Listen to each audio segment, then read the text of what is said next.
જેવા એક શહેરની અંદર એક બિઝનેસમેન રહેતા હતા અને સાઉથમાં મદ્રાસ બાજુ કોઈ સિટીમાંથી બહુ જ મોટી ડીલ મળતી હતી, બિઝનેસ ડીલ. સાંજ સુધીમાં ત્યાં પહોંચવાનું હતું. અમદાવાદથી સાંજ સુધીમાં સાઉથમાં પહોંચવું હોય તો ફ્લાઇટ સિવાય કોઈ બીજો વિકલ્પ નહોતો. એટલે એરપોર્ટ પર એમણે બુકિંગ માટે ફોન કર્યો. ત્યાંથી જવાબ મળ્યો કે સોરી સર, બધી જ ફ્લાઇટ જનારી 1-2 ફ્લાઇટ છે જે મદ્રાસ જનારી એ તો ઓલરેડી બુક છે. આમને લાખોનો ફાયદો થયો હતો અને ફ્લાઇટમાં ટિકિટ મળતી નથી, એટલે દુઃખી થઈ ગયા.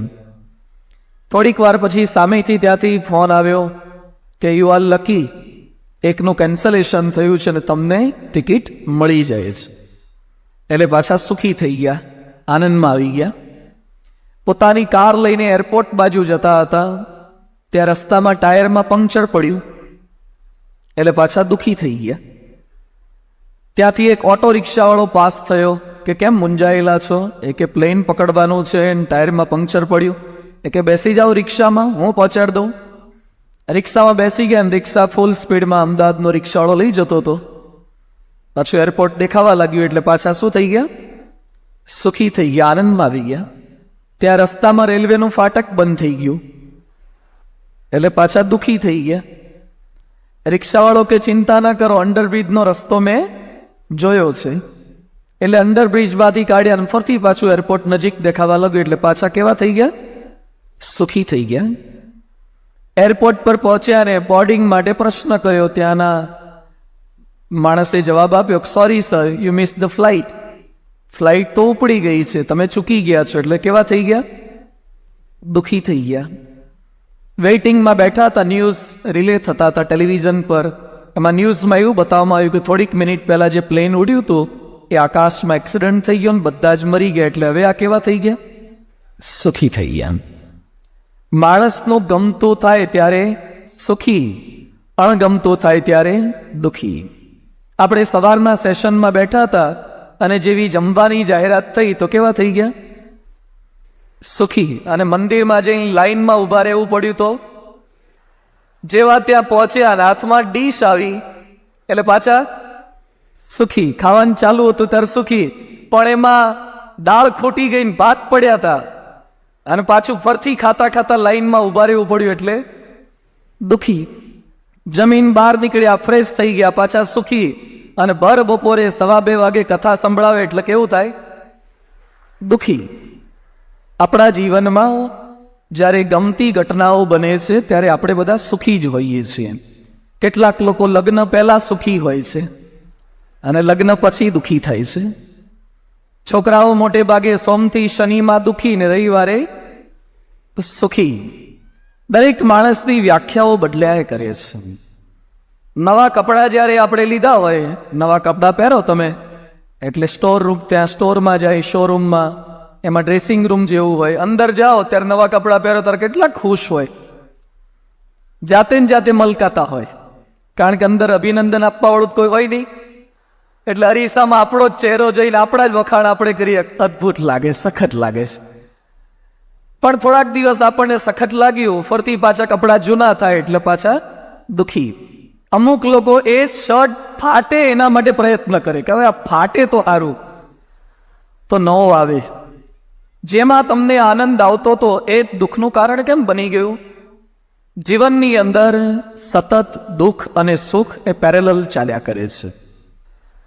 Life is the pendulum between the tears and smile. જીવન એક લોલક છે, ક્યારેક સુખ બાજુ જશે ને ક્યારેક દુઃખ બાજુ જશે. એમ સતત આ ઘટનાઓ બન્યા કરવાની. આમ આપણા શાસ્ત્રો એમ કહે છે કે આત્માનું લક્ષણ આનંદ છે. આનંદ મેં જીને કા અધિકાર તુમારા હૈ. દરેક વ્યક્તિ આનંદમાં જ રહેવું જોઈએ, દુઃખી ન થવું જોઈએ. આત્મા હંમેશા પ્રફુલ્લિત રહેવો જોઈએ. છતાં પણ વાસ્તવિકતા એ છે કે હર હંમેશ આપણે આનંદમાં નથી રહેતા. દિવસ દરમિયાન કેટલી વખત આપણે અપ્સ એન્ડ ડાઉન થયા કરે છે, અપસેટ થઈએ છીએ. ક્યારેક કોઈની સાથે બોલવું ગમતું નથી, ઘણીવાર આપણને ખાવું ગમતું નથી, ઘણીવાર ક્યાંય જવું ના ગમે. આવું બધું આપણને સતત ફિલિંગ કેમ થાય છે? કેમ આપણે અશાંત થયા? કેમ દુઃખી થયા? કોણ આપણને દુઃખી કરે છે? તો 4 પ્રકારે માણસ અપસેટ થાય છે, 4 કારણોથી. પહેલું વસ્તુને લીધે, બીજું વ્યક્તિને લીધે, ત્રીજું વિષમ પરિસ્થિતિને લીધે અને ચોથું વાતાવરણને લીધે. અમારે એક પ્રોફેસર હતા, એમાં નવી મારુતિ ઝેન કાર આવી હતી. એટલે કોઈ પણ ક્લાસ શરૂ થાય ને તો પેલા ક્લાસમાં શું પૂછે કે અભી કौन सी नई कार लॉन्च हुई है? એટલે છોકરાઓ કે સર ઝેન. એ કે वो ઝેન किसके पास है? એટલે છોકરા એમ કે સર आपके पास है. પછી ઝેન બારીમાંથી બતાવે કે નીચે જો ખડી હે ના वो ઝેન हमारी है. એટલા આનંદમાં રોજ ફિઝિક્સ ભણાવતા પહેલા કે થર્મોડાયનેમિક્સ ભણાવતા પહેલા આ ઝેનનું તો ભણાવવાનું જ, મારુતિ ઝેન. એકવાર સાહેબ કઈ ના બોલે એટલે છોકરાએ કીધું સર कौन सी गाड़ी अच्छी है? એટલે સર કે अच्छी थी अब नहीं है. છોકરા કે શું થયું પ્રોબ્લેમ? એમાં એક છોકરો અળવીતરો હતો ને જઈને લીસોટા પાડી આવ્યો કે બોલતા બંધ થાય. તો બીજા દિવસથી બંધ થઈ ગયા. વસ્તુ ગમતી હતી ત્યાં સુધી આનંદ હતો, એ વસ્તુમાં જેવા સ્ક્રેચ પડ્યા એટલે દુઃખી થયા. આપણે ક્યાંક દુઃખી થઈએ છીએ વસ્તુને લીધે. અત્યારે તમે સભામાં પ્રેમથી સભા સાંભળો છો, પણ ભૂલથી ખિસ્સા પર હાથ જાય ને ખબર પડે પાકીટ તો નથી, પછી કથાનો આનંદ લઈ જોજો, બિલકુલ મજા નહીં આવે. આખી કથા સાંભળશો પણ કંઈક ખોવાયું છે એની ચિંતામાં જ કથા જશે. મનમાંથી ગમે તેટલો કાઢવાનો પ્રયત્ન કરશો ને પણ વસ્તુથી આપણે ડિસ્ટર્બ થયા. કેટલીક વસ્તુ આપણને ડિસ્ટર્બ કરે.